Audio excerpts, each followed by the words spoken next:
Grabe guys, sobrang dagko at napaka-presko pang mga isda yung titirahan natin ngayon at hindi ka magmamahay dahil nagkisi-kisi pa talaga at tutuwahin natin na napakasarap naman talaga at siyempre hindi mawawala yung kinilaw natin at pursur na mabubungkag at mauwagtang na naman natin ang mga bahaw nito kaya samahan niyo kami.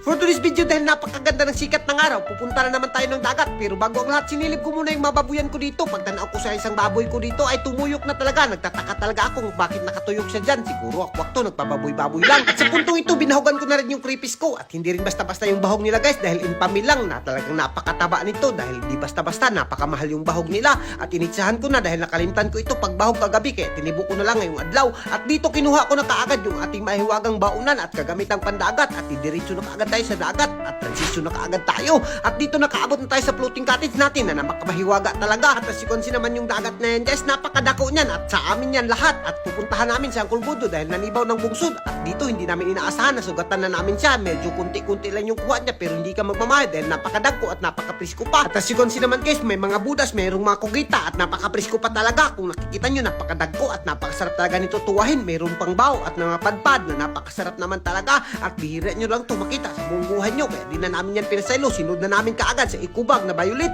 at di ka talaga magmamahay dito guys, so talagang napakabuhi pa at nagkisi-kisi pa yung iba at sa puntong ito pagkatapos namin magpalit kay Uncle Godo, dumiretso na kaagad kami sa floating cottage namin dahil mamanihuin na natin to at dito nga talagang hindi na natin yan papasayluin, hiniwa na kaagad natin dahil nagugusla at nagugutom na talaga kami, biruin nyo malapit na mag-alauna ngayon, hindi pa kami nakakaon at kasama ko nga pala sila Dudoy dito na talagang tinabangan na rin ako paghiwa na napakasarap naman talaga at ako ang naghiwa ng tinuwa, si Dudoy naman ang naghiwa sa kinilaw. At speaking of kinilaw guys, magtutuwa muna tayo dito at ayun na nga, binutangan ko ng tubig na mineral at siyempre yung tangad natin na pinakamasarap sa buong mundo at dito di na tayo nagpadugay-dugay guys, naghaling na kagad ako sa gasol at nakurat pa ako dito, ito talaga yung pinakanahadlukan ko sa gasol kapag maghaling na at dito tinakang ko na kaagad, nagsubo na kasi yung ating pinakuluan na ininit at ganito nga pala kami magtuwa dyan guys, so inanam-anam namin pagbutang yung aming isda para hindi malata. Alam nyo ba guys, ang pinakadabis talaga sa tinuwa kahit walang lamas ay talagang napakaprisko yung mga isda at matamis-tamis talaga yung sabaw dyan at hindi ka magmamahay. At speaking of sabaw, talagang naluto no nga. Kaya naman hindi ko na talaga pinadugay-dugay. Sinunod ka na kaagad yung kinilaw natin. Hindi naman mawawala sa ating putahe itong ating kinilaw. Pinugaan ko lang ng biyasong at sili. Goods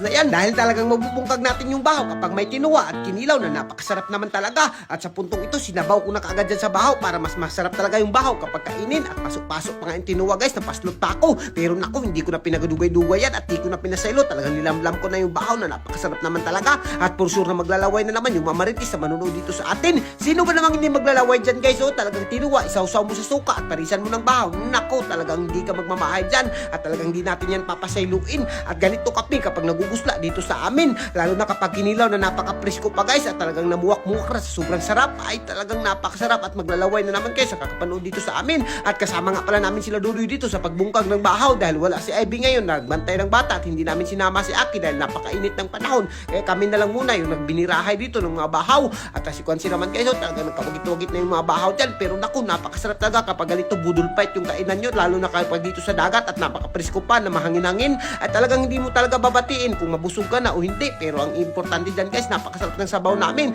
Kaya naman hanggang dito na lang muna siguro kami. At kung ganahan ka sa mga video namin, huwag mong kalimutan i-like and i-share para mas marami pa tayong food trip. Think and all, mabuhay kang lahat yan mga idol at gusto nyo. So ayun guys, kung umabot ka sa video na to, kung gusto mong magkapaldo ng ganito, nasa comment section yung link guys, di ka magmamahay.